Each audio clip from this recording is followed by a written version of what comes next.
close to the house. It's about 35 degrees out, which is good temperature to work with. Now it's frozen, except that.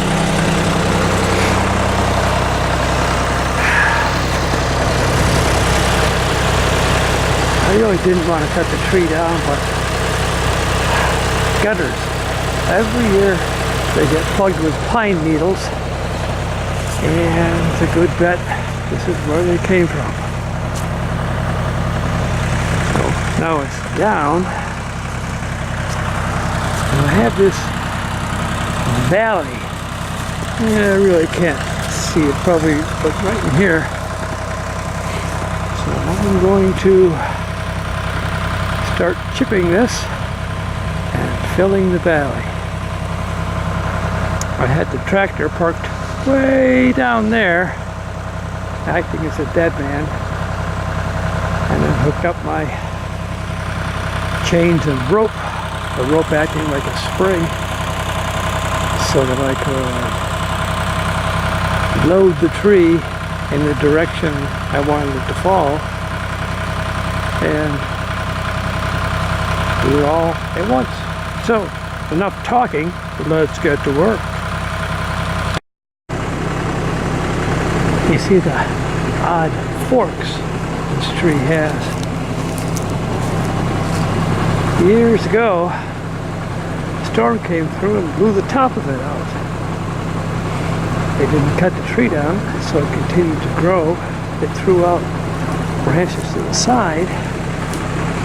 Maybe 3 or 4 great big arms.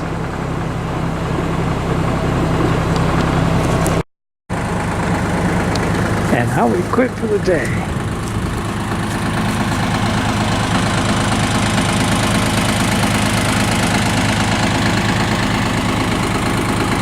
Starting to break through the ground in some spots, but like that. It'll freeze tonight. Come back and do school tomorrow. So today's project has been to drag the limbs uphill before the frost gets out of the ground. It was 22 degrees last night, but it's supposed to be 45-50 tomorrow. So, dragging them up to where I can chip them. Gotta do that today. Not likely. So it's raining this morning, but it should quit. So we'll do a little maintenance on the chipper. This is how the chipper comes apart. And there's no belts on this, just a straight connection. Some chippers do have belts. I've had chippers with belts.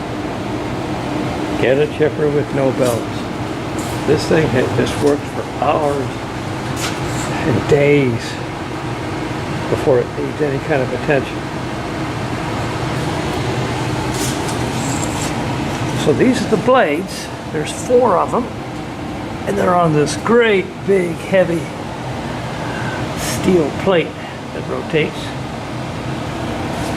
And down here is the anvil, so the chipper blade will come around, catch the wood, chip it into this anvil.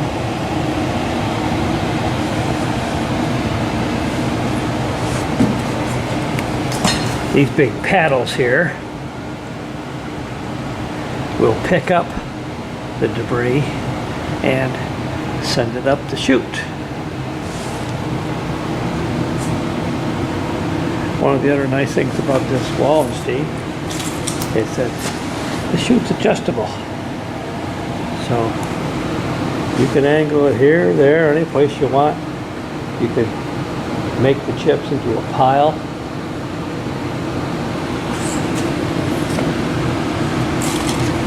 These blades are held on with 4 slips, 4 screws, and the blades are reversible so that once the edge comes off of them, you just take the blade, put it on, and away you go.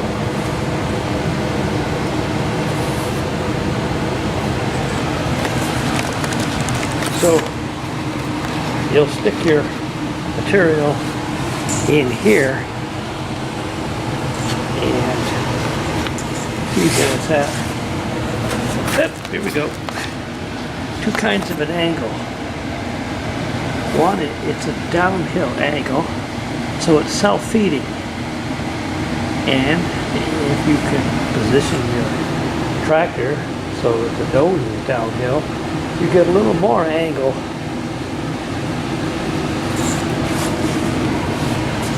But it's also at an angle such that the material will intersect the blade at an angle, which, so instead of chipping something 90 degrees to the grain, you're at some angle, I don't know, is that 30 degrees?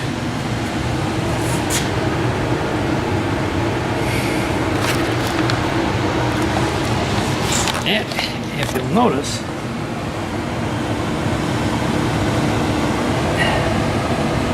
the distance from the knife to the edge of the blade far exceeds your ability to stick your arm in there. So, which is a stupid thing to do. But then again, you know, that's probably why I still have 10 of these things after all these hours.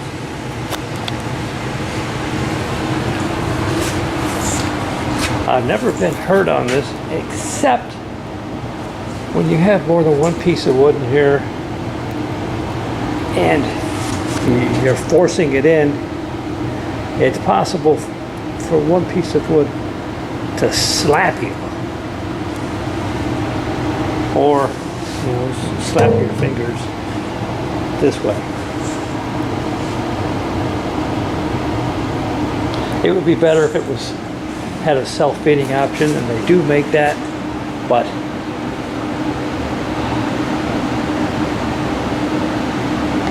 so we'll wait for the rain to stop and get back to it.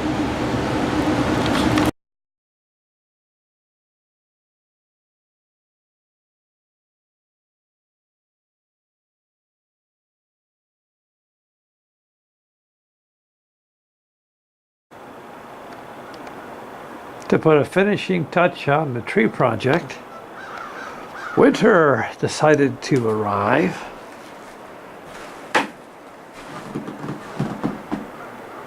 You can see that we got a blanket of snow. There's a good pile of chips. It's 12 degrees out here today. Sun is just coming up.